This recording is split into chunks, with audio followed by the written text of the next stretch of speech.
లలితా సహస్రనామస్తోత్రం ధ్యానం. అరుణాం కరుణాంతరంగితాక్షీం ధృతపాశాంకుశపుష్పబాణచాపాం అణిమాదిభిరావృతాం మయూకైః అహమిత్యేవ విభావయే భవానీం. ధ్యాయేత్ పద్మాసనస్తాం వికసితవదనాం పద్మపత్రాయతాక్షీం హేమాభాం పీతవస్త్రాం కరకలితలసద్ధేమపద్మాం వరాంగీం సర్వాలంకారయుక్తాం సతతమభయదాం భక్తనమ్రాం భవానీం శ్రీవిద్యాం శాంతమూర్తిం సకలసురనుతాం సర్వసంపత్ప్రదాత్రీం సకుంకుమా విలేపనామళికచుంబికస్తూరికాం సమందహసితేక్షణాం ససరచాపపాశాంకుశాం అశేషజనమోహినీ మరుణమాల్యభూషోజ్వలాం జపాకుసుమభాసురాం జపవిధౌ స్మరేదంబికాం. 31వ శ్లోకం. మహాగణేశ నిర్భిన్న విఘ్నయంత్ర ప్రహర్షిత బండాసురేంద్ర నిర్ముక్త శస్త్ర ప్రత్యస్త్ర వర్షిణి. మహాగణేశ నిర్భిన్న విఘ్నయంత్ర ప్రహర్షిత. గొప్పవాడగు గణేశుని చేత పగలగొట్టబడిన విఘ్నయంత్రమును చూచి మిక్కిలి సంతోషించినటువంటిది.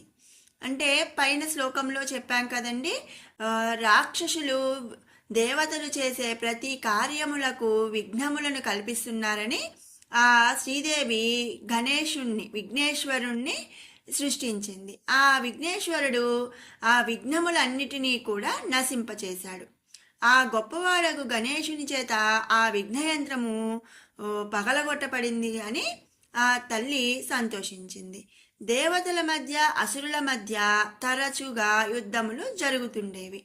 అంతే కదా, మంచి వాళ్ళకి చెడ్డ వాళ్ళకి ఎప్పుడు పొత్తు అనేది కుదరదనమాట. అందుకని యుద్ధములు జరుగుతూ ఉండేవి. అప్పుడు దేవగణములు లలితాదేవిని సేవించి గణేశుణ్ణి పొందారు. ఆ గణేశుడు విశుక్రుడను రాక్షసుడు దేవగణములకు జయము లభింపకుండుటకు విఘ్నయంత్రము చేసి దేవగణములపై ప్రయోగించగా ఆ గణేశుడు ఆ విఘ్నయంత్రమును బద్దలు చేయుట చేత దేవి ఎంతగానో సంతోషించింది. అందుకే మనం కూడా ఏ పని కానీ ఏ పూజ కానీ చేస్తున్నప్పుడు మొదట గణేశుణ్ణి మనం ప్రార్థిస్తాము. ఎందుకంటే అంటే మనం తలపెట్టిన కార్యక్రమం అనేది ఎలాంటి విఘ్నములు లేకుండా జరగాలి అని గణేశుణ్ణి ప్రార్థిస్తాము. ఆ దేవతలే విఘ్నేశ్వరుణ్ణి ముందుగా ప్రార్థిస్తారు. మనం కూడా అలాగే చేస్తాం. కాబట్టి మనకి ఎలాంటి ఆటంకాలు జరగకుండా మనం అన్ని పనులు చేసుకోగలుగుతాము.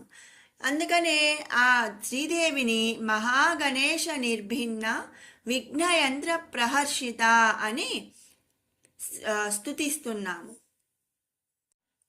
బండాసురేంద్ర నిర్ముక్త శస్త్ర ప్రత్యర్షవర్షిణి.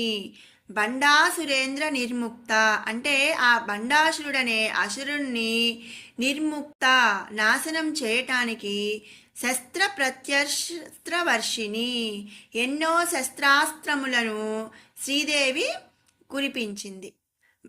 బండాసురుడు యుద్ధములందు దేవసేన మీద అస్త్రములను శస్త్రములను ఎన్నో ప్రయోగించాడు. వాటిని నాశనం చేయగలిగినటువంటి అస్త్రములను శస్త్రములను దేవి బండాసురుని మీదకి కురిపించింది.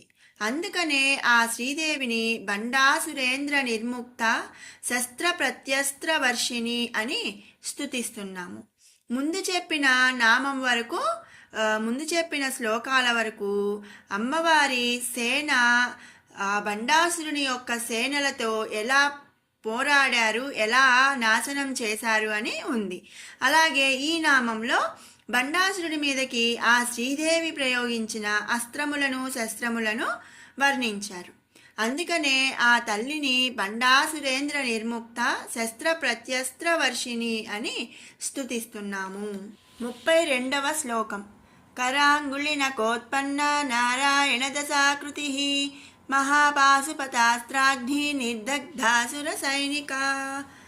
మనం ముందు శ్లోకాలన్నిట్లో కూడా ఆ సేన, ఆ శ్రీదేవి యొక్క స్త్రీ సేన బండాసురుని యొక్క సైన్యముతో ఎలా పోరాడి విజయం సాధించింది అనేది మనం తెలుసుకున్నాం. ఇకపై వచ్చే శ్లోకములో ఆ శ్రీదేవి బండాసురుణ్ణి ఎలా నాశనం చేసి వధించింది అనేది ఇప్పుడు శ్లోకంలో వస్తుందన్నమాట. కరాంగుళి నకోత్పన్న, కర అంటే చెయ్యి, అంగుళి నకోత్పన్న అంటే ఆ శ్రీదేవి యొక్క కుడి ఎడమ చేతుల నఖములు అంటే గోళ్ళు నుండి నారాయణ దశాకృతి, ఆ శ్రీ మహావిష్ణువు ధరించినటువంటి దశావతారముల ఆకృతి కలిగి ఉన్నాయి అన్నది ఈ నామము యొక్క భావము.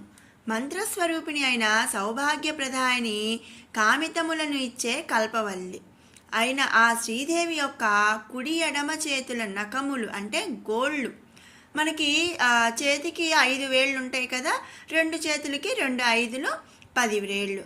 ఆ 10 వేళ్ల యొక్క గోళ్ళు శ్రీ మహావిష్ణువు ధరించినటువంటి 10 దశావతారముల ఆకృతి, ఒక్కొక్క గోరు ఒక్కొక్క అవతారము యొక్క ఆకృతిని కలిగి ఉన్నాయి అని ఈ నామము యొక్క భావము. అందుకే ఆ దేవిని కరాంగుళి నకోత్పన్న నారాయణ దశాకృతి అని స్తుతిస్తున్నాము. మహాపాశుపతాస్త్రాగ్ని నిర్దగ్ధాసుర సైనిక, ఈ నామందు శ్రీదేవి ప్రయోగించిన పాశుపతాస్త్రాగ్నిని వివరించారు. అసురులపై పాశుపతాస్త్రమును ప్రయోగించింది. పాశుపతాస్త్రము అనేది ఒక అస్త్రము, అది చాలా బలమైనది. దాన్ని ప్రయోగించి దాని నుండి వెలువడు అంటే వచ్చే అగ్నిజ్వాలలకు వారి సేనను మొత్తముగా దహించి వేసింది ఆ శక్తి స్వరూపిణి. అసురసేనను నశింపజేసిన జగజ్జననిగా శ్రీదేవిని స్తుతించుచున్నాము. అందుకే ఆ జగజ్జననిని మహాపాశుపతాస్త్రాగ్ని నిర్దగ్ధాసుర సైనిక అని స్తుతిస్తున్నాము. 31, 32 శ్లోకాల వివరణ తెలుసుకున్నాం కదా. ఇప్పుడు 29 నుంచి 32 వరకు 2 సార్లు పారాయణ చేసుకుందాము. బండపుత్ర వధోద్యుక్త బాల విక్రమ నందిత, మంత్రిణ్యంబ విరచిత విషంగవదతోషిత, విశుక్ర ప్రాణహరణ వారాహి వీర్యనందిత, కామేశ్వరముఖాలోక కల్పిత శ్రీ గణేశ్వర, మహాగణేశ నిర్భిన్న విఘ్నయంత్ర ప్రహర్షిత, బండాసురేంద్ర నిర్ముక్త శస్త్ర ప్రత్యస్త్ర వర్షిణి, కరాంగుళి నకోత్పన్న నారాయణ దశాకృతి, మహాపాశుపతాస్త్రాగ్ని నిర్దగ్ధాసుర సైనిక. మరొక మారు పారాయణ చేద్దాము. బండపుత్ర వధోద్యుక్త బాల విక్రమ నందిత, మంత్రిణ్యంబ విరచిత విషంగవదతోషిత, విశుక్ర ప్రాణహరణ వారాహి వీర్యనందిత, కామేశ్వరముఖాలోక కల్పిత శ్రీ గణేశ్వర, మహాగణేశ నిర్భిన్న విఘ్నయంత్ర ప్రహర్షిత, బండాసురేంద్ర నిర్ముక్త శస్త్ర ప్రత్యస్త్ర వర్షిణి, కరాంగుళి నకోత్పన్న నారాయణ దశాకృతి, మహాపాశుపతాస్త్రాగ్ని నిర్దగ్ధాసుర సైనిక. ఓం శ్రీమాత్రే నమః.